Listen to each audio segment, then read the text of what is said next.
Yes, what's going on? It is, man, 4/22/2015. That sounds like Wednesday, April 22nd, 2015. What's going on? It's Brian from Seagulls Beverage Lab, and this right here is the Seagulls Beverage Lab podcast. And oh my God, episode number 110. We're doing it. We're already in the 100 episodes gone. 10 episodes after that. We're here. We're doing it. No guest, but we have a lot to talk about. We got the craft beer conference to talk about, and a bunch of other crazy things going on in this crazy world of beer. And I'm drinking the Lone Wolf Brewing Company's Farmhouse Ale from the Lone Wolf Brewing Company in Wolfboro, New Hampshire, given to me by BM Watts. Thank you, sir. Very nice. Spoiler alert, Ben is here today to cover for Norm, who's never coming back. Ben, what's up? Hey guys, what's going on? Ben here at BM Watts at Twitter, and I am drinking a Bourbon Ricky. Details for why I'm drinking this to follow later in the show. Call that a teaser. Oh, man. Hold on to your butts, everybody. All right, so Carla, what's happening? Hey, everybody. At Beer Babe on Twitter, Carla here. And I am unfortunately a little under the weather, so I'm drinking water, but I'm drinking it out of my sweet Allagash Beer Camp Sierra Nevada special Nalgene thing. So I'm here in spirit, but not imbibing. If I was drinking beer, though, I would be drinking this, which is the Rising Tide Goza, which is really awesome. And if you haven't seen it yet, go get some quickly because it's a very small release. Have you had it yet? Yeah, it's really good. Man, and it's only at the brewery? No, they have actually put it out to a bunch of beer stores in Maine. I saw a couple people tweeting that it made it to Bangor, so I think it's around. So, God, if it made it Bangor, I'm checking 7-Eleven. No, but yeah, I was going to say I don't know if it's outside of the state, but it is around Maine. So. Okay, cool. Speaking of he's getting his way around the U.S., he's back, folks. Shano, what's up? Hey, thanks. This is Sean from TwoBeerGuys.com. I'm currently drinking a Night Shift Morph. Ooh. And I did happen to see the Night Shift crew out in Portland, Oregon. And I'm drinking out of the official Brewers Conference Symposium glass that they give out to everybody, which is a nice piece of glassware right there. It survived your luggage, obviously. Survived my luggage. So all you gotta do is wrap it up with clothes and cross your fingers. A couple of diapers, you're good to go. Just get in there. Can I get a dozen diapers, please? You don't have a baby. What the hell? Awesome. So yeah, I visited Night Shift on Saturday. The wife and I took a trip down to IKEA. On the way back, stopped by Night Shift, and that place was jammed. But when I say jammed, the place is huge already, and it's easy to get in, get a beer, and get out. It was awesome. Shout out to. Didn't you want to just go across the street and get a little bit of peanut butter? No, I got Teddy in the cupboard here. I don't want to lose the temptation to cross the street. I love peanut butter, but I do love that sign. But yeah, I saw John Lynch, aka Gray Roads Ales. He always shows up in the chat. I forget the name. My bad. And Alec Bowl were in there as well. So big shout outs to them. Wow. It's always cool to run into people that I know in breweries that I'm not very far or that I'm not very close to. But yeah, badass. I brought back a Pilsner from them. It was really, really good. But before, because we're going to focus a lot of the show around CBC because Sean went, and I want to hear about it because I don't know much about it because I don't go to that thing. But let's start off with what we've kind of done. We haven't had a show in 3 weeks. Ben, you haven't been on in a bit. What's new? What's happening over there? Oh, lots of stuff going on in here. I can give sort of a local roundup.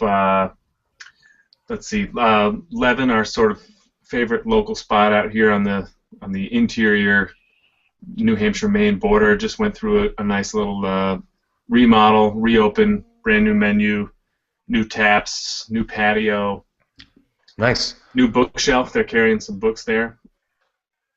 What did they do for the remodel? Just sort of reorganize how things are going. Menu is totally revamped. It's a lot more craft food. They're doing specials, I think, every Friday, focusing on all the food coming from within 100 miles of the shop there. It's nice, and they're actually doing I think a throwback dinner as we speak. As we speak, yep. But yeah, personally, I guess my most recent beer adventure was running the half marathon out in Newmarket there, which was sponsored by Smutty Nose and part of the Will Run for Beer series. Unfortunately, the only people that ran for beer are those that finished under 2 hours, because if you came in after that, all the beer was gone. Oh, Sucked big time. I mean, that's motivation to run faster. we got one. I mean, and it was all like, that's the whole thing, is you pay. It costs like $65 to get into the race. Yeah. And it's like the biggest draw is like, oh, we get beer at the end, and we me, BM Watson, and Rick Brews, we finished. We went and got our beer, and then we came back for another one, and like, oh no, we sold out, and it was like 2.5 hours into the race, and then, like, yeah, we only got 4 kegs, like 4 kegs for 18 or for 1,200 people. Negative. What beer was it? Oh, it's Summerweizen. I'm pretty sure. Smutty Nose Summerweizen, rather. Smutty Nose, okay. Yeah. It could have been 10-year-old Miller Lite. It still would have taken. Could have been, yeah. After that. Could have been Dale's Pale Ale left out in the sun, like whatever. But well, the professor from that was featured in the Beer Runners movie that we did during Beer Week strongly recommends having a beer after running, and so you guys needed to double down and have a couple more beers. Oh, sure, shit, we did. I mean, we went home, cracked open a Heady Topper, went to the Portsmouth Brewery, went to Earth Eagle, just basically because I did a beer fast for the week before the race, and sure as hell paid off, and then I just completely reversed that fast after the race. But and here we are drinking a beer, bing boom. But yeah. What else, Ben? Oh, well, yeah. What's the story behind what you're drinking there? What do you got? Well, I think it's a cocktail, but it's relevant to what we're going to talk to later. Big 10 form. God, as the host, I have no idea why that went over my freaking head like that. But yeah, I got you. Carla, long time no see. What's going on upstate? Upstate. Oh, we got so much happening up here. This is great. We just had that like little spring happen, and everyone's going nuts. So everybody's outside and running around. So last weekend I popped around to all my favorite little places in Portland to kind of catch up. I feel like I've been indoors for like months. And it also happened to be Record Store Day this past weekend. So Dogfish Head Brewing became the official beer of Record Store Day because obviously they're into the music. They've got that little Pain Relievas group that they do, the raps and whatnot. So a bunch of beer stores held events sponsored by Dogfish. They gave away these cute little record players and stuff. They had one at Craft Beer Cellar in Portland, which is where I went, but they also hosted them at Tully's down in Wells and kind of all over the state. But I ended up with this big sweet poster, which is going to go probably on my wall above the turntable. Yeah, perfect. Table together, right? Perfect. So I got to get a frame for it, but that was wicked cool. And also on that same weekend, I went and got this year's Sebago Brewing Company's Hop Swap, and it is really, really good. Oh, nice. They picked 3 hops that are like really not common. Let's see, I have it right here. 2 seconds. One of them is Equinox, and then the other 2 are just like, what? So what? Okay, it's Equinox, Hallertau Blanc, basically like the Sauvignon Blanc, yep. And then Rakau, Rakau. So, but it's an awesome mix, and it's really different than like most of the IPAs that are going on in New England right now. So if you see the Hop Swap, it's on tap, and it's also, I think they have it in 4-packs. It's the black with the green label, but they change the hops up every year, but I really like this combination. It's bottles, right? Yeah, bottles. Okay, yeah. They got the summer, they got the Citra in cans now, right? They got the Simmer Down in cans, the Runabout Red in cans, and Fries Leap, I believe, in cans. They have actually bought now a real canning line and are going to be doing more of that, which is pretty cool. And the only other thing I wanted to give a shout out to is that actually 2 little things. Austin Street Brewing had their anniversary and also opened up their new expanded tasting room, so they now have a much bigger place. I don't know if you guys have ever been in there, but it used to be this little like half spot. They've opened up kind of back into that room a little bit more, so it should be nice. A little bit bigger place to hang out. So now that the weather's nice, they can leave the door open. They can kind of have a bigger space. So if you guys are Haven't been to Industrial Way in a while. You should probably go check that out. It's the old Bull Jagger, right? Is Austin Street? Yes. Okay. Yes. Gotcha. Yeah. Okay. Cool. Yep. And then maybe a discussion for later is that I went to Freeport Brewing Company a couple weeks ago when they happened to have Mo, another one, lunch and dinner all on at the same time, and I compared all 4 of them. And I don't think I have opinions. Yes. So we can talk about that later. But Awesome. but those are my last couple weeks, just checking on everybody. Now it's going to be a week-ish without beer, which makes me sad. But. You also started your trip though to the breweries that you wanted to get to. Yeah. Tell us a little bit about that, 'cause I saw some photos from Active Beer Geek. So I've said this for the past 3 years, and I've never actually done it. But I've been trying to get out to all of the breweries in Maine at least once, just so that I can know what it's like, meet the people there, check out the beer. And I've really saturated myself with what I can drive to in about an hour around Portland. So I've done Southern Maine and a lot of the ones around here, and a little bit up the mid-coast. But there are almost 60 breweries in Maine, and they're all the rest of them are up in the state in different quadrants. So I have plotted out a little roadmap for myself of doing these kind of day trips. Yep. To try to get the last. I have 22. Well, yeah, I have 22 that I haven't been to yet, and I'm going to try to get to them this summer. But they involve things like I have to go out to Monhegan Island, which involves a overnight stay because you have to take a ferry out there and da-da-da. There's another one up in they call it the Forks, which is basically just keep going north until you hit this huge river where they do whitewater rafting. So that's another one that's by itself. But this, but I did the first little leg that I could that was kind of around the Skowhegan-ish area of Maine. Yep. So I hit up Bigelow Brewing, Tumbledown Brewing, and Oak Pond, kind of in one little. Wow.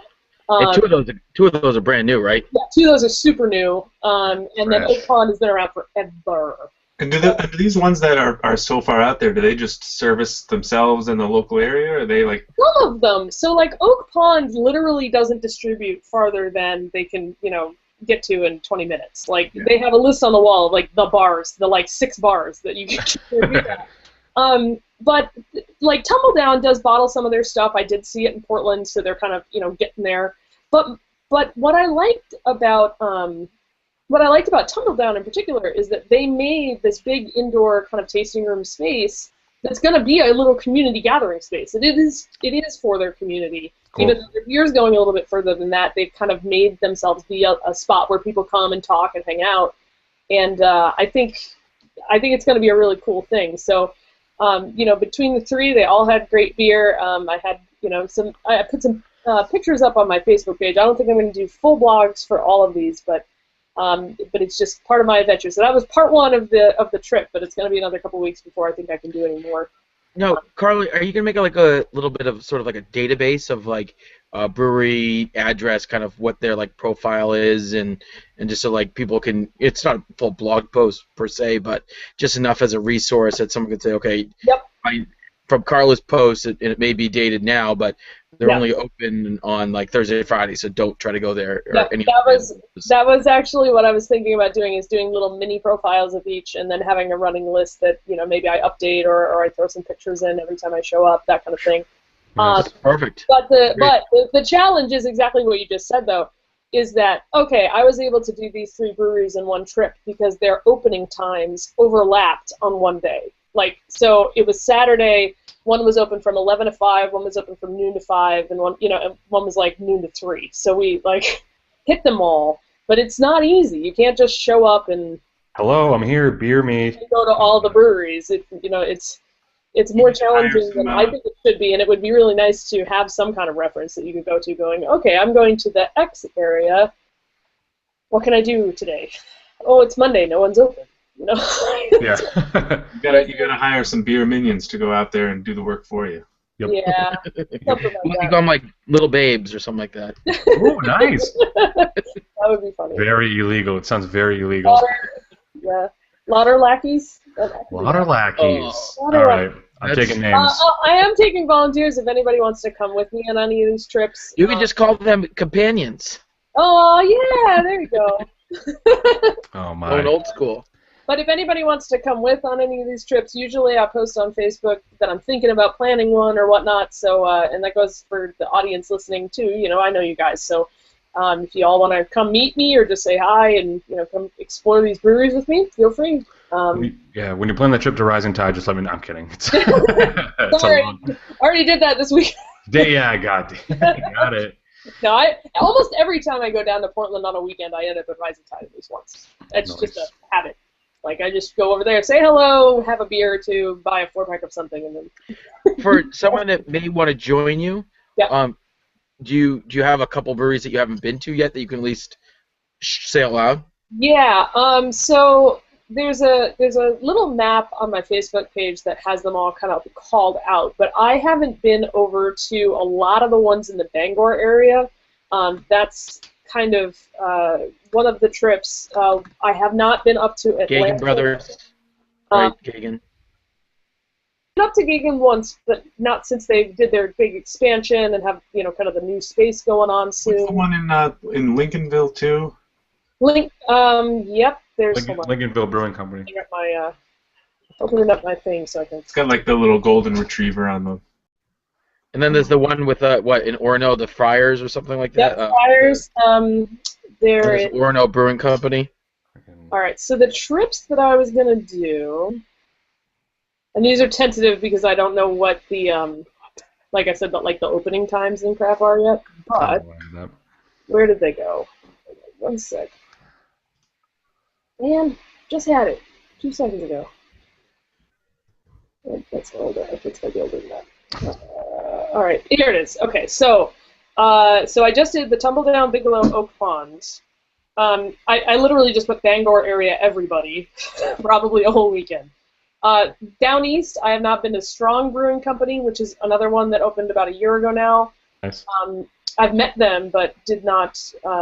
Wasn't able to get up there yet. Atlantic Brewing, which has been around for a long time. It's awesome. I'm hoping to get there in the summer. There's two others that have also been around for a while that not a lot of people talk about, but the Jack Russell Steakhouse has a brew pub in it, and then there's another place called the Vinery as well in that same area. So that's kind of kind of area C. Midcoast, I have not yet been to in the Midcoast. Andrews Brewing, Liberty Craft Brewing, which is in Liberty, Maine, which is literally just, that's one of those, this is my town's brewery. Yay. Andrews is what I was thinking of, yeah. Yes, Andrew, okay. Oh, yeah, they do have the dog. Is there, I keep thinking of there. And then Sheepscot Valley, I have also not been to, and I got a message from the guy who runs that and says that they are going to actually be opening a tasting room of sorts in May. So waiting for that to happen, and then I'll go give them a peek. Have not been to Pennsauwassie, which is like in western Maine, and nor Sunday River Brewing Company. And Sunday River has changed, right? Yeah. Because at one point it was operated by Shipyard, but then it was right. Or no, it was operated by itself, and then Shipyard took it over for a while. Is it back somebody? Yep.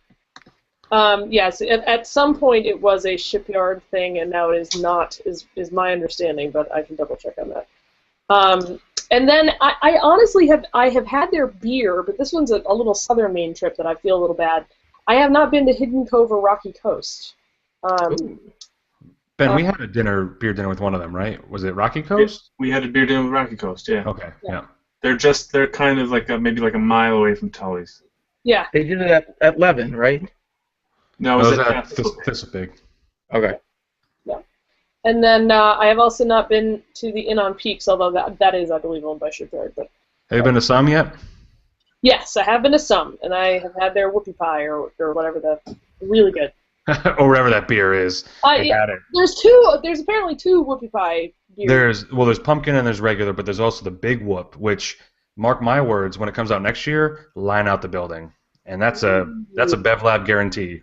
Put that in your wallet. Nice, very nice.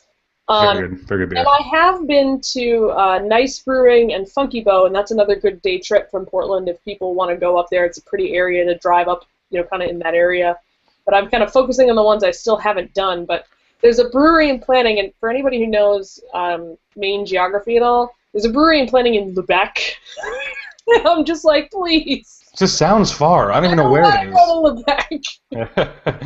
Lubeck is basically as far as I can go away from where I live. Like, is it that still, like is that I'd Canada? barely not be in Canada. Basically, Oh. you could throw a rock at Canada. So Jesus. I'm crossing my fingers that I finish this list before that brewery opens, just out of pure selfishness. Oh man. Well, keep us posted and go to her Twitter. Did you didn't post about it, did you? I saw pictures of your last trip. Yeah, no, there's no blog about it yet. Okay. But I did put pictures up on the Facebook and the Instagram and the Twitters and the Instagram, and Cool. I took Ben Moore with me who take great pictures, and I shared some of his pictures too because Sweet. he has a real camera. So there's pictures of me, which never happens. What? Yeah. Yeah. Cool. Jeez. Cool fun. Yeah, so I mean, as far as I'm backtracking 2 weeks because of the week before my getting on the wagon. Is that off? Anyway, but when I wasn't drinking, the week before that, I stopped by the cider place. Give me, Ben. What do you got? North Country. North Country.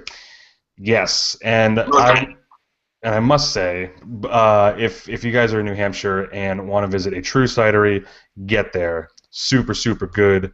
Super good ciders. And where is that one? It is in Somersworth. Nope. Rollingsford. Oh, okay. Those towns are the same in my head. Yep. So. Same with me. And I obviously to those where if you live in either, it's a complete. I'm saying it wrong. You know, it's not the same place, but you know, it was I had them first at the Portsmouth Brewery as a guest tap, and then Ben, you mentioned you got to go check it out, and that place is badass. Beer Week, they were on draft at the Coat of Arms. Yes, they were also at the Seacoast Winter Brew Fest and took second, right? Took second. They were in the lead for a while, but they took second. Yep. But yeah, long story short, I visited them, said hi, and it's a great spot. They had four ciders on tap when I was there, and they kind of mix it up. But it's they're really doing that. That's the dream right there. They're doing a ton of work by themselves. But I hope it ends up paying off. But Ben, you've had some of their stuff. Thoughts? Yeah, it's really great that they kind of set themselves apart because it's.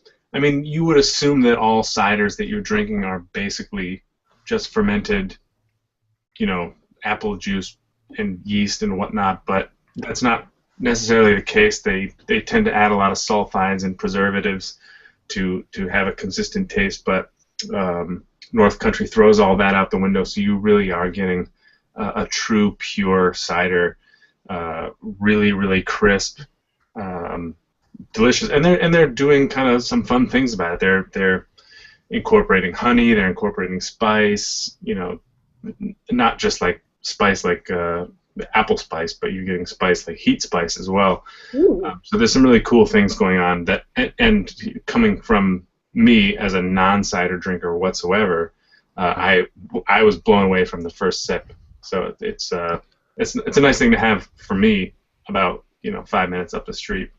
Totally, and usually, and as usual with New Hampshire, nice people. You don't get them anywhere else but New Hampshire. Oh, we got all the nice people here, but it was that they're good peeps, and hopefully you find them around. We took a growler home. It was cool. I even had to convince Rick Brews. He's like, I've had cider before. He's like, I said, no, Rick Brews, you've not had this cider. And he's tasty. He's like, whoosh, his head exploded right in front of me. Still finding pieces on the floor. Yeah, and one of their ciders is called Honey Badger. So I mean, Yep. You got to give props for that. Yep. But other than that, this past weekend, Dave Adams from the NH Beer Bus asked myself and former podcaster Momo Mike Meredith to come do the tour and talk about a book. And all the people on the bus were from Maine, so they had no idea about New Hampshire beer, so they were played right into our hands. It was awesome. We had a good time. Went to Earth Eagle. Went to Barra Irish Brewery, went to Whim, where Alex, the proprietor of Whim, gave us a Trappist beer education, which was actually pretty cool. And you think you're going through this New Hampshire beer tour and you get a Trappist beer, it seems kind of out of left field, but no, once you meet Alex and know how super smart he is when it comes to beer, it was a pretty cool thing to learn about all those Trappist beers. Went there, then went to Throwback, so it was a full day. And it was good times. Mike and I had a great time. I think the people on the bus had a good time. They told us they did, but they could have lied. But it was my first time actually riding on that tour bus, and it's always cool to point out the differences between this tour bus and the ones in Maine versus the ones in Burlington and Boston. So there is not one beer tour that's the same. I'll tell you that much. I mean, obviously the breweries are different, but the way all the tours are run is completely different, and it's good because otherwise it'd be like, okay, now you're gonna tell us about this and how beer's made, but they didn't. It was, and we got to run the tour, so we called the shots, which was pretty Ooh, cool. that's fun. So, and over here, shut up, everybody, just screaming at them, and I'll turn this damn bus around, that kind of thing. But no. But before we go on, I wanted to shout out the chat room bumping. So, besides a couple of us in here, we also have Craig Hendry from Raise Your Pints, Mississippi. Get in there. We also have Jukester from out in Oregon. We also have Patrick_DC coming at you live, I think from DC. Sean? He is. Well, he's from around here, but he's in DC now for work. Resides there. Cool. But yes, so the main topic of discussion, I've never been to CBC. You hear about CBC, ACBF, GABF, WWE, and you wonder what are all of these acronyms. And Sean, I know you went last year. I mean, you've been the past couple of years. So, what is the CBC? Where was it this year? What'd you guys talk about? How cool are you? I'm pretty cool. Last question first. Nice. 11,500 other people, we're all pretty cool together. So the CBC stands for the Craft Brewers Conference, which nationally for the past couple of years it's actually been getting a little bit bigger. This was my third CBC, having gone to DC first and then to Denver last year and now to Portland. For a city to visit, it was probably the best based on brewery, beer stores, and beer bars and that kind of things, but it was probably the worst for taxis. They're currently having a battle with Uber right now, so Uber was not allowed, and they didn't have enough taxis, and so you kind of pick and choose where you could go based on if you understood the public transportation directions, or you could walk there. So we basically stayed on one side of the river most of the day, knowing that we were going to go back to the conference area at some point. The conference actually took place. It was a kickoff on Tuesday night, but it really was Wednesday through Friday. I rolled in a couple days earlier on Sunday, and I attended a wholesalers conference and stayed with our beer buddy Angelo, also known as Brew Public. Which was it was nice to see him after we haven't seen him for a couple years, and so it was fun to kind of hang out with him and stay at his house for a while and kind of chill out and kind of check out the scene before everyone got there. One of the cool things is he did an interview with Adam from Hair of the Dog, and it was going to be a video interview, and we kind of showed up there not knowing what to expect, and we get there and they're doing a collaboration brew with a brewery out of England. So, and he's pulling out these like really, really old beers. I think one of the ones that he pulled out was like from like '81.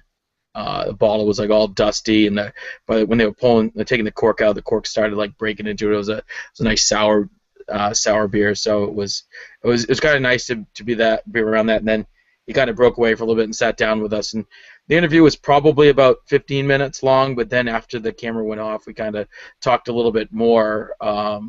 They use this like a bowl cut shaped thing, which is an old candy cooker as their brew kettle, and They literally have to brew in that 5 or 6 times to fill up one fermenter.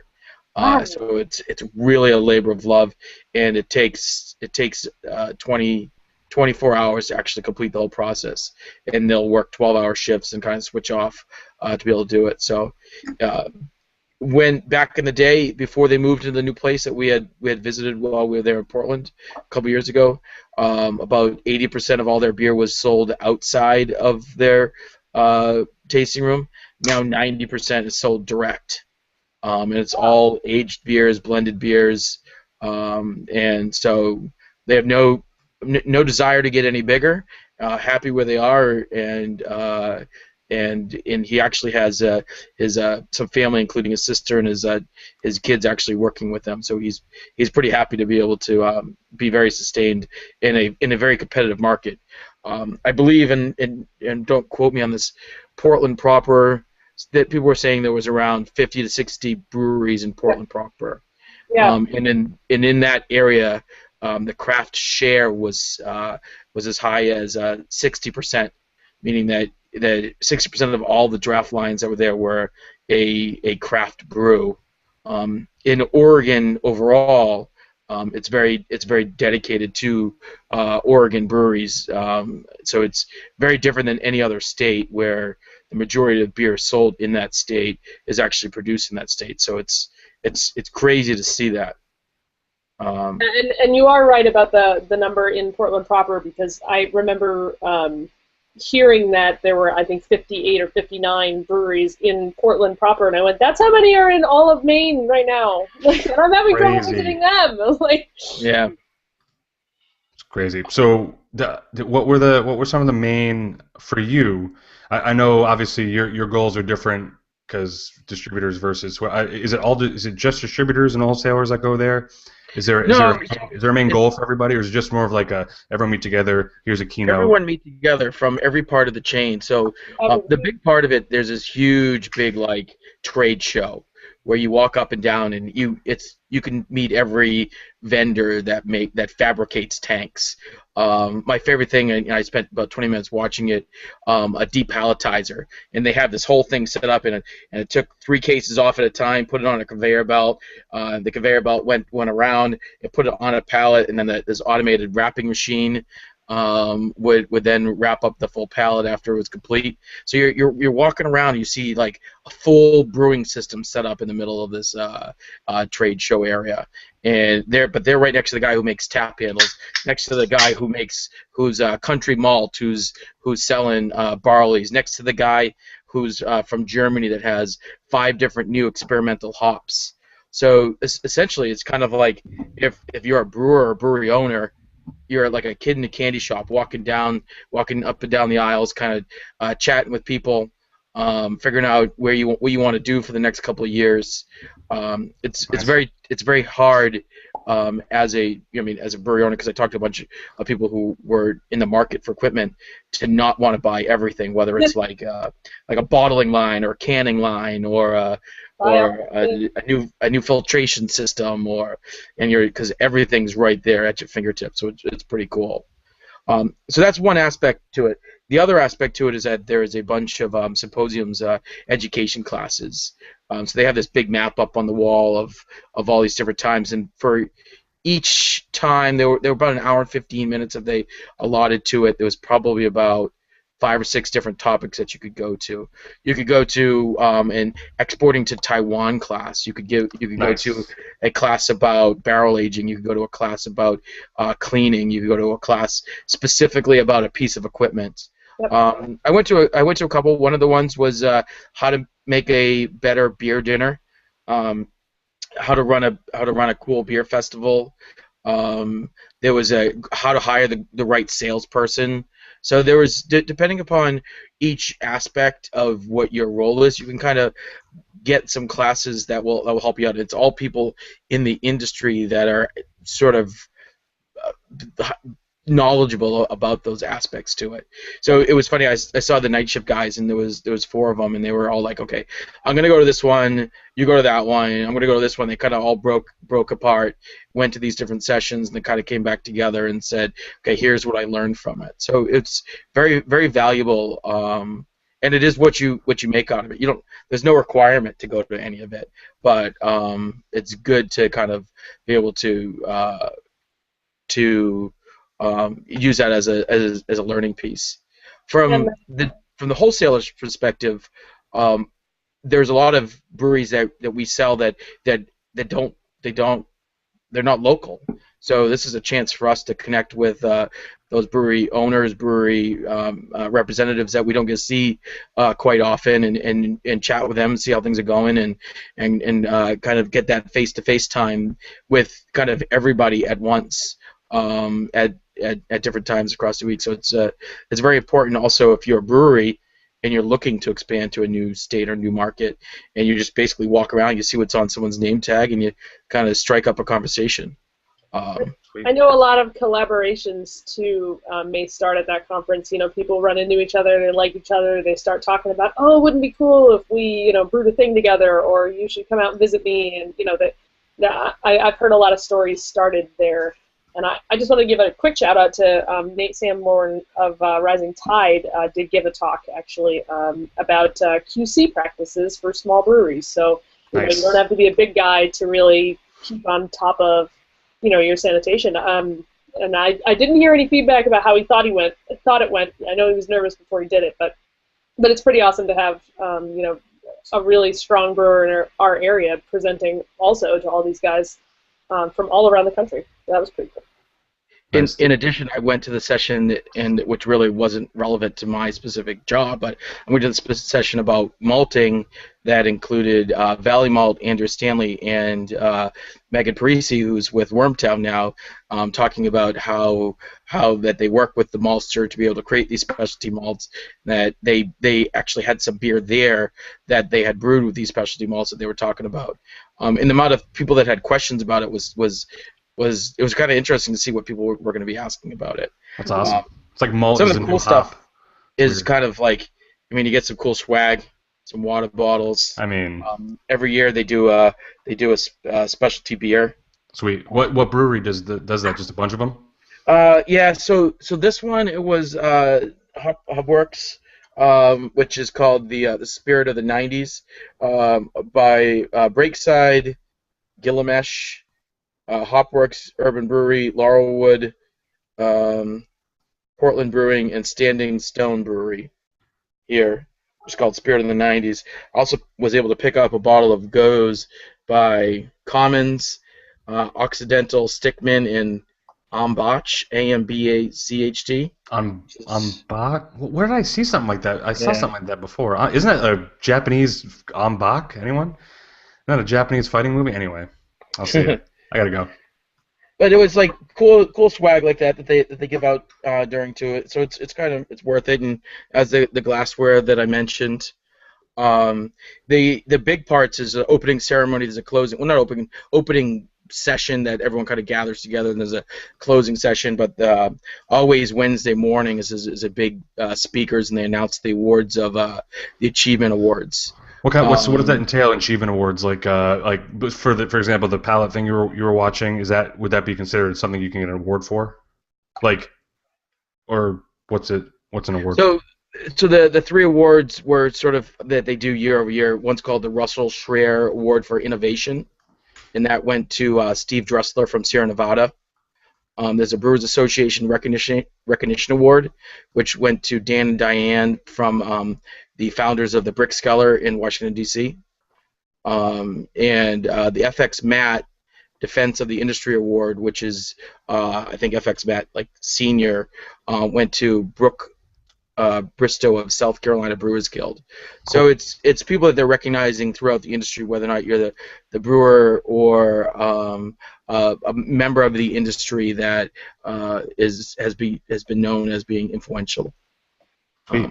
And so next year you're up for the award, right? Yeah, I'm going to be in the running for it. Nice. Who are some of the big speakers that you saw? So being Oregon, they had some of the politicians either there or on the phone. It's put on by the Brewers Association. So Greg Glacier was one of the big speakers. Charlie Papazian started it off. Nice. And I see. It says Dick Cantwell presenting the Defender of the Industry Award was the best. Says Dukester. Yeah, he was pretty good. Very, very good. All right. You guys share the same enthusiasm. That's pretty cool. You're presenting an award. You're presenting an award. How can you be the best speaker if you're presenting an award, Duke? Well, if you get recognized, hey, if Duke calls that out, if someone says you were the best at presenting an award, you must have done something better. That was something awesome. That's pretty. You guys are two peas. So the major speaker, which was the last one, his name is Simon Sinek, and he was the keynote speaker, and he was focused on speaking about leaders, and he's known in the TED Talk world of being a TED Talk presenter and participator in that. Yeah. Personally, I didn't feel very inspired, and that was just my own. That was just my own part of it.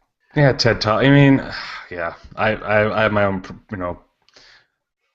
Yeah, I He don't like was TED good. Talks. He had some stories, but it would have been great if he could have related something back to the brewing industry there, where it would have been able to come full circle. Was there a bunch of like project management terms like synergy and logistics and stuff like that? You're like, Exactly. hey, I'm just taking a shot in the dark. I've seen a couple TED Talks in my day. Exactly. We need to be, yeah. Anyway, yeah. Now, just talking about what everyone else was talking about. I mean, some of the best beer bars. Yes. Belmont Station. We went there again, and Deschutes had their big trailer out there that was like the shape of a big beer barrel. Bailey's Tap Room. That's a Horse cool Brass Pub. It's because I'm a Apex. David Bailey's has that cool thing that tells you what's about to run out and stuff. Yeah. Oh yeah, Well, the board there. So what Bailey's Tap Room did was that they realized that they were on the opposite side of the river. They knew that people were going to be walking everywhere. So they found a parking lot that was about 6 blocks down from the convention center, and did a pop-up beer bar. That's called awesome. the drinking lot, and they brought their board, and it was very similar as being at the Bailey's Tap Room, but you're outside and there's a food cart, and you're under a little overhang. So they how much legal crap you'd have to do that in Maine to have a pop-up bar somewhere. Nobody would ever let you do that, but it's Maine. so cool. It's such a great idea. I want that to happen. Like, you just pop it up on, the Eastern Prom every now and then. It'd be cool. Yeah. It was all fenced off. They had honey buckets. Nice. I mean, They were. You mean fermenters? they had fermenters. Good stuff. Oh man. Some of the breweries that people were talking about. Yeah. Obviously Cascade. We can't get Cascade. Well, we can get a little bit of it, but being able to drink right from the source is crazy. Yeah. Green Dragon's right next door to Cascade, and Hair of the Dog is right down the street. Burnside's on the other side of it. But really, the hot one that everyone was talking about, and I know like most people visited multiple times, was called Commons Brewery. Yeah. They've become pretty hot right now. Cool. Base Camp is in the same neck of the woods. Not in town, but you could find on draft Nikasi Total Domination. You go to Burnside? I mean, did you visit Burnside? We were up there? Yep, I went to Burnside. Right across from the Jupiter Hotel where we first met. Exactly. Had a little sweet heat. Yeah, that was crazy. Yeah. Yes. Sean and I, no lie, Sean and I first met and hung out in Portland, Oregon. So there's a little fun fact for you. It is. Boom.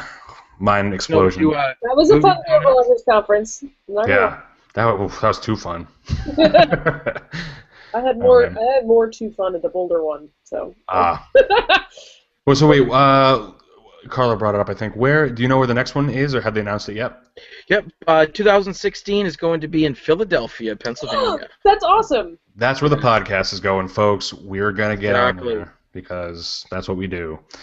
Philly cheesesteaks, history, and podcasts. And I have never been to Philly, and I hear it's awesome. So. Yeah, that's why you're here, too.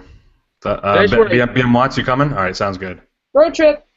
I just want to give a couple shout-outs. I mean, it was almost like a reunion of seeing like either brewery people that we know, or even a bunch of friends from Beer Bloggers Conference, either Dukester, Brewdad, Julia Hertz, Cool Jam, Brian from Beaver State Beers, John Hall was there, Brady, who's now working with Winmer. Nathan had come from a couple times. He's from Ace Distributing. I saw the infamous Jay Wilson. Diary of a Monk. Yep. Yep. So it was pretty good. It was overall like it's a very good experience. Very tiring. The 3-hour difference catches up with you. Yeah. Especially if you're trying to play both ends of the clock. Yes. I mean, I saw you came right back and you're at the Boston Marathon in no time. Like you must be friggin' zonked. But look at you. Smile on his face on a Wednesday night, folks. He's doing it for us.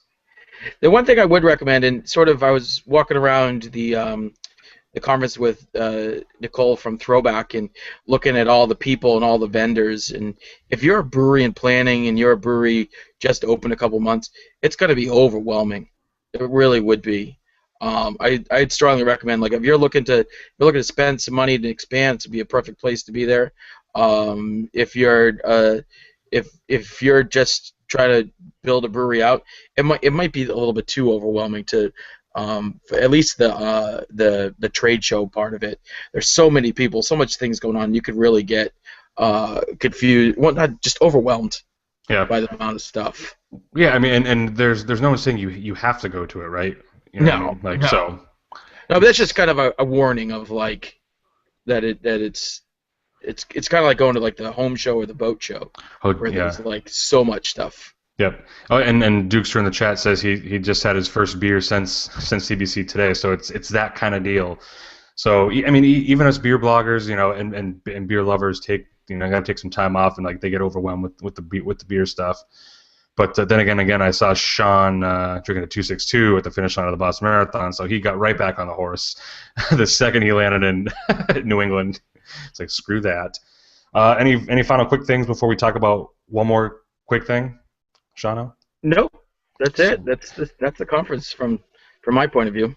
I wanted to give, because yes, Sean, you brought up some brewery updates. So can I give? Go right ahead. There's a whole bunch right there. Yeah. So there's a couple brewery updates. I happen to be in the area of the pop-up tent that Slum Brew has at Assembly Square in Somerville. When I went to IKEA and go back that way, walk around there.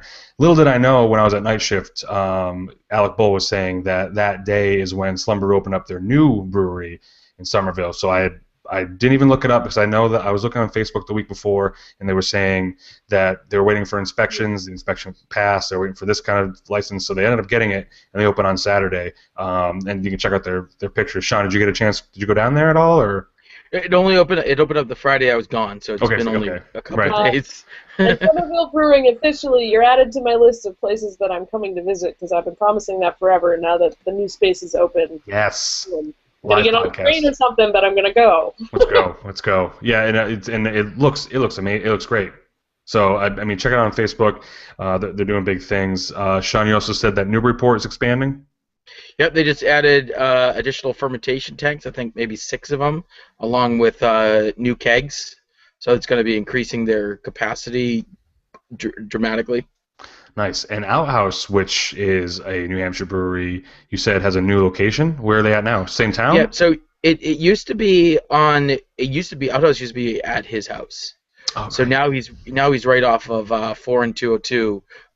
Right off the main drag. Okay. And he's got a tasting room. Moved his brew system over there. I believe his grand opening was 2 Saturdays ago. Okay. Sweet. So check that out. So that's cool. And then did you put one more in there? No. So one that I wanted Ben to, if you want to give a couple quick lines about as to the reason why you're drinking that beer. Is that the segue you're looking for? That's it. Oh, not the beer. Yeah. Drinking that Ricky. What are you drinking that Ricky for? Well, I apparently seem to be the only one of the 4 of us who's excited about this, but maybe because I'm a real cocktail connoisseur, if you will.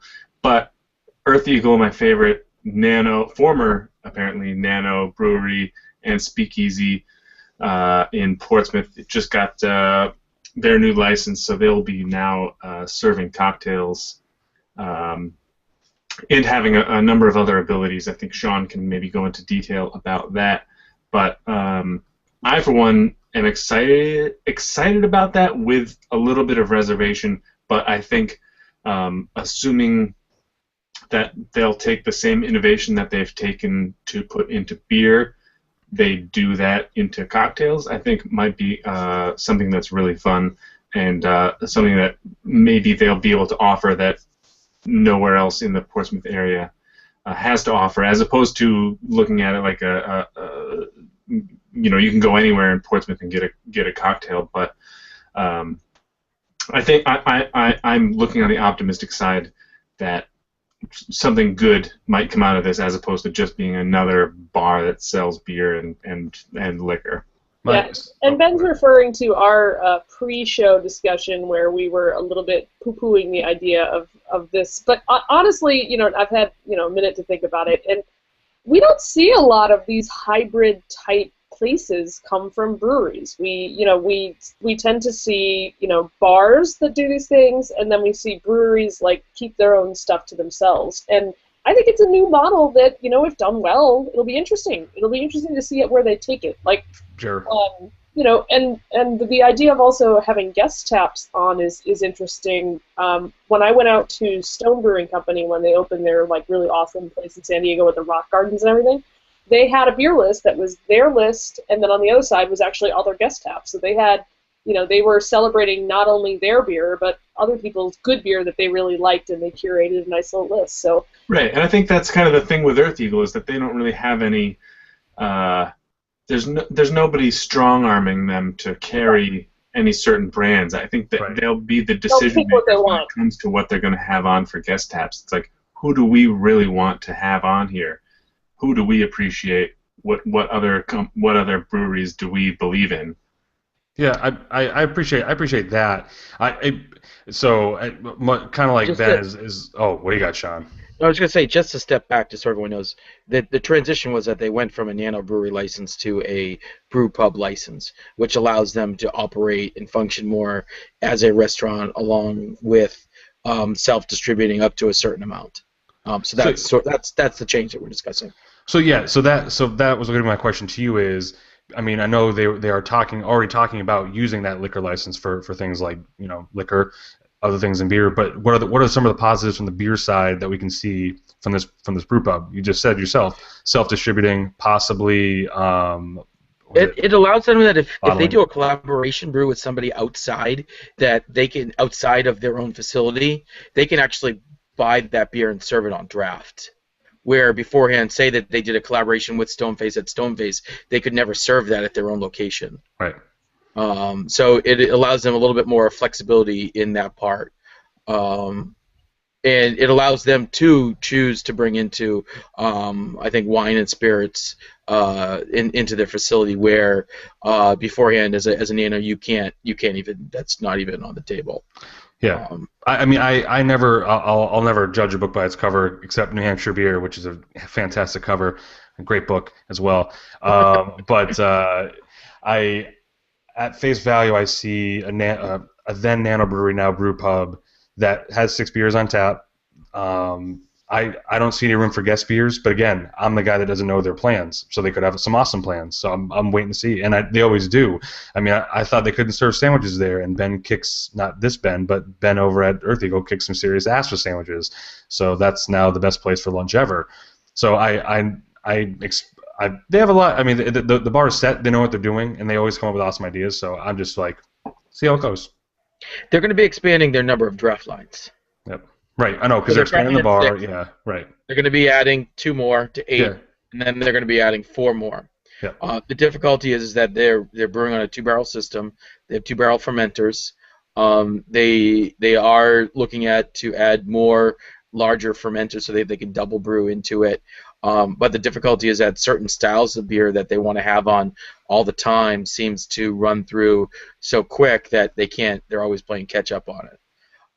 So, for example, I mean, just like Machine Gun and the other double IPAs that they run through, that they don't last as long as well. They sell quicker than what they have that they could produce. So the availability that they can high spot and either say, hey, you know what, I like this brewery. We're gonna do a collaboration brew here, but when we release that, we're gonna bring in 2 other beers from them at the same time. And it's gonna be their beers, our collaboration beers, and the stuff that we're brewing. Yeah. So it gives them a little bit more flexibility in how they operate, which is kind of cool. But that I get that, I'm thinking they've done such a good job in slowly expanding that this might be the tipping point of train goes by.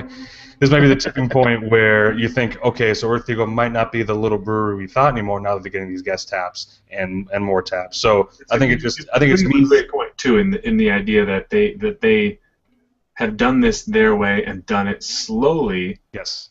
which I think conservatively is a safe bet, but there's other breweries that come out there and just like, hey, we're distributing, hey, we're doing this and that, getting into all the stores, but some of them succeed and some of them crash and burn. I like the slow conservative model where people come for it. The big problem that they're facing with this before this change is that they've become a place that if you come into town and you like beer, you stop into there. They're forecasting this summer volume higher than their production capabilities. So, and to be able to buy more equipment, you need to make more money, right? So you need to have the funds, you need to have the capital.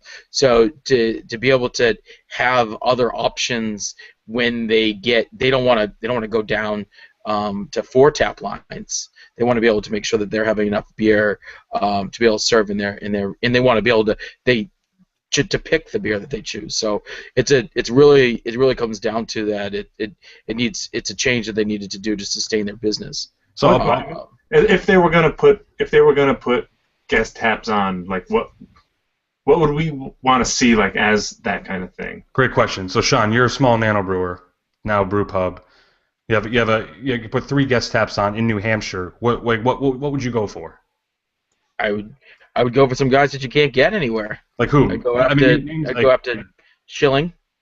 That'd be fucking badass. See now I'm all set with that idea. Sean just completely flipped it.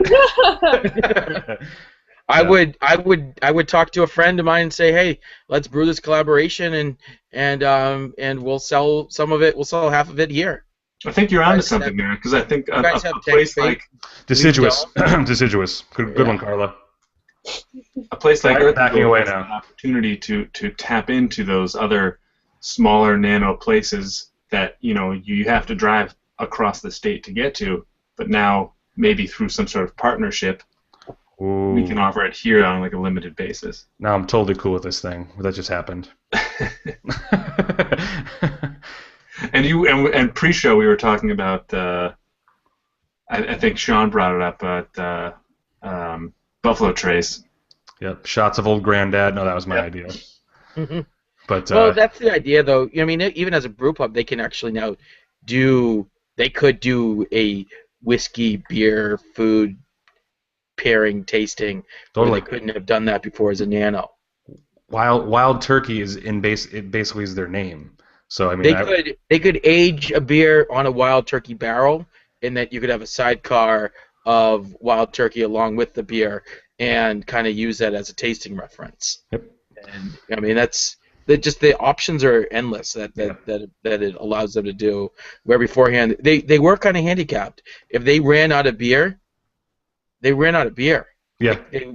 They would basically lose money because they weren't fermenting enough. If they, I mean, even God forbid, if that's only if they've expanded and then they couldn't make it. Right now they're doing fine. Obviously, there's been a couple times with any brewery where they run out of beer. Their capacity and space size, right? Right. They have more people could fit in there now from what their changes were. Great changes. Yeah. And in their dreams, there'll be more changes to make themselves even be in a bigger spot there too. So. Totally. I mean, yeah, and I'm sure the same discussion's got to be going on, and I mean, wherever you guys are from, listening or watching this, I'm sure there's a brewery that's kind of doing the same thing, slow growth, kick-ass brewery, and then might be starting to turn the dial just a little bit harder here. And this, I'm excited to see this because there's usually the brewery goes from small to friggin' huge, or it starts big. So this is it's a nice, and this is a good lesson to anyone that wants to open a brewery. Keep an eye on these guys. We're gonna have Butch and Alex back on here to talk about this. I can guarantee you that, because I want to hear from them what's going on, because they're doing big things. You're not going to have any fewer Gruits. I mean, yeah. But I mean, you'll probably still see Wormhole Verte again at some point. God, I hope not. I really hope not. Anyway, no. But I mean, we kind of gave it a good fair shake. I appreciate this discussion because I don't necessarily admit when I'm like not liking the idea. But at face value, I don't see what this proposal is with the brew pub. But I'll figure it out when I get there. But if you want to find out the real opinions, the Seacoast Beer Group on Facebook, because I'm sure they're gonna rip this fucking thing apart. And yeah, but I don't use it. But I know those guys over there are just going away at it. So have fun, guys. Oh yeah, they're very fair. Yeah, I think Checks and Balances was based off that Facebook group. That's right. But yeah, we should shut this down. But Sean, I appreciate the discussion. I thought this was one of our best because we're even though we're talking about a specific brewery here, I think it will soon happen across the U.S. and if it's not happening already. It's really simple economics, right? You got to sustain. You got to figure out how to propel your business to go in the direction. They could have gone bigger. They could have gone to a different space. But they felt that this is the direction that they could remain. They could keep Earth Eagle being Earth Eagle, which is, I think, everyone will appreciate that. Keep Earth Eagle, or what did you just say? It sounds good. Say it again now. But yeah, that's awesome. So let's wrap it up. Let's start with you, Shano. What's coming up in the next couple weeks for you? We are going to have a show next week, but what's coming up in the next week, then? There's even tonight. There's a beer dinner tonight. Yeah, there's a lot of KBS events that are going on right now. I'll be at one tomorrow night at I want to say it's River Road Tavern. Then there's one Friday night in Keene at Waxy O'Connor's. I think they have a 14 and a 15 release. So I'm gonna, just my own, just getting out there, supporting the New Hampshire the scene. Sweet. That's where you'll find me. Awesome. Carla, what do you got? I know you're recovering, so I hope you do well. I'm actually supposed to go to a awesome event this weekend, so I'm really hoping that I can enjoy small amounts of beer by then because on this. I don't know if I talked too much, but the Maine Brewers Guild has been putting on these series of events called Beer School. It started with that class of 2014, and every time they have one, it sells out. They've been doing them all year. They one on yeast and one on blending barrels, and they're all hosted by a different brewery. So the one that's happening this Saturday, which is also sold out, is a pilots and pairing event. So basically they took pilot beers, each brewed by a different brewer from Sebago, and paired them with different foods and menu items. So they have some really cool sounding pairings, so I'm hoping at the very least I get to enjoy the food part. Great food, yeah, exactly. Which they make really good food. So they have 7 different beers that range from a braggot to a milk stout to a Gratzer to everything kind of in between, and then they're really kind of paired with these neat things. So it's about how to pair food and beer, and I couldn't think of a kind of a better place to host that. So I'll probably be tweeting and whatnot about that. Sweet. And that's happening on Saturday at 1, so it's kind of like mid. Where is it? They are actually going to do it at the Portland location of Sebago. Sweet. Yep. And then just a couple of beer releases if anyone's coming up this weekend or wants to.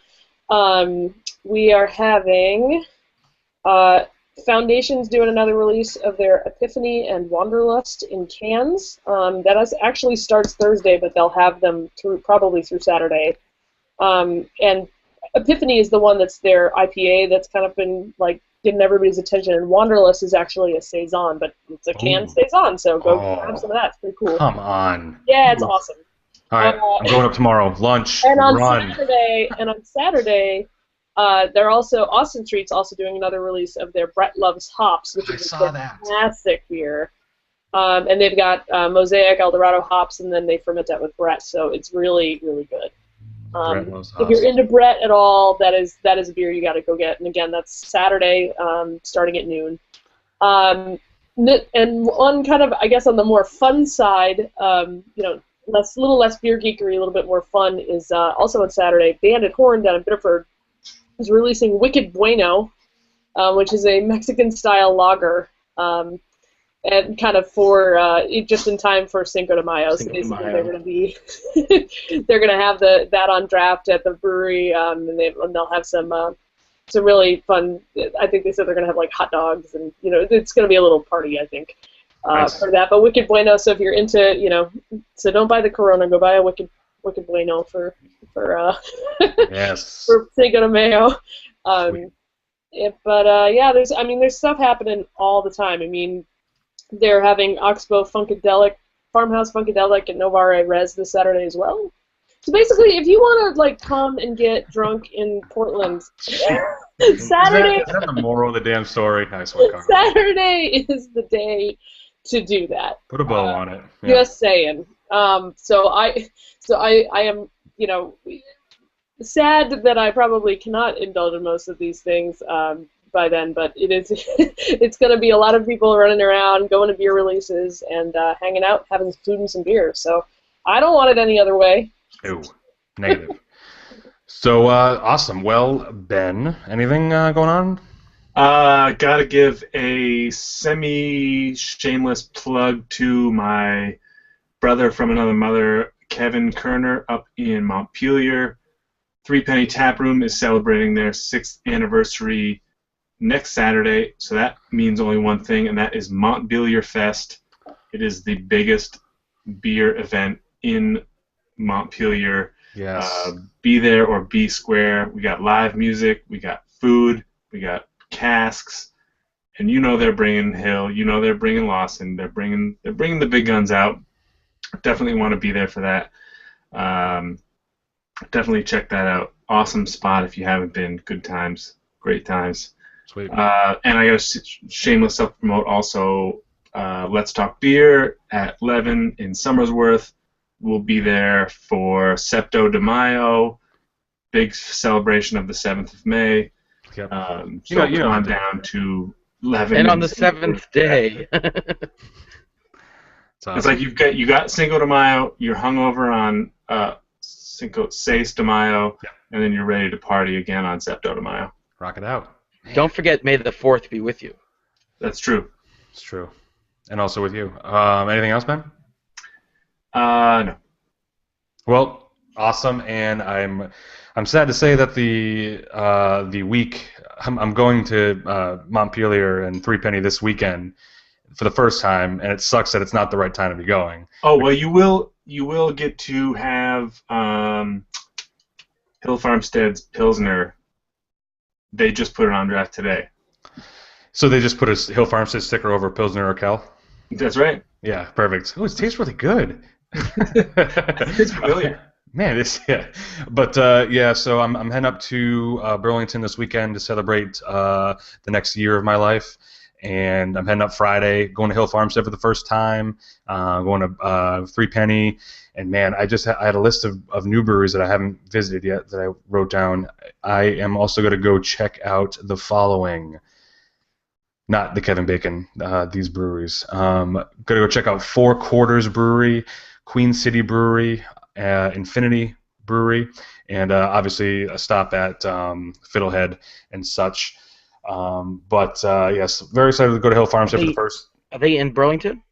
They're in and around. I know. I've heard great things about Four Quarters. Four Quarters Williston, I believe. Winooski, yeah. Yeah. Include Winooski. Citizen Cider on your map there. Where is that? Burlington? Burlington. Okay, I'm writing that down right now. Citizen Cider. Yes. Going there, and then I actually found out through searching through my love of video games and the bar Arcadia in Portland. No matter where I go, I search arcade and beer now, and apparently there's a kick-ass bar called Tilt in South Burlington that from the looks of the photos, looks fantastic, and they have pinball machines, tons of Vermont local beer, so I'm gonna go check it out as well. But other than that, shout out again. I mentioned Granite State Growler Tours that we were on. They're celebrating their 2nd year of business, so big congrats to them. Couple of claps for you.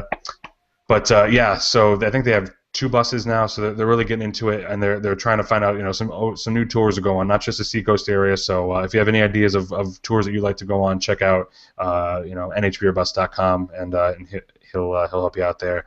Final shout out, WWE Extreme Rules this Sunday, so where I'll be, planted right in front of the TV, watching wrestling with pairing it with some good beer as usual. But so that's going to do it for the last podcast of my 28th year. So Final shout out. Old what's man. that? What do you got? Our intrepid host, for he's a jolly good fellow. Boo. Happy Yes. birthday to this guy. Thank you, sir. Thank you, sir. It's been a weird. It's been a my 28th year wouldn't be complete without one more podcast. So that's what we're doing with this one. So thanks, guys, and as always, thanks in the chat, and always give us a shout out if you're watching and listening. If you're listening to the show, have any questions about it, we can always answer them the next show. SBLpodcast.com for all the contact deets. Carla, Ben, Sean, as always, as ever. Thanks, and I will see you guys later. Cheers. Cheers. Cheers. Bye.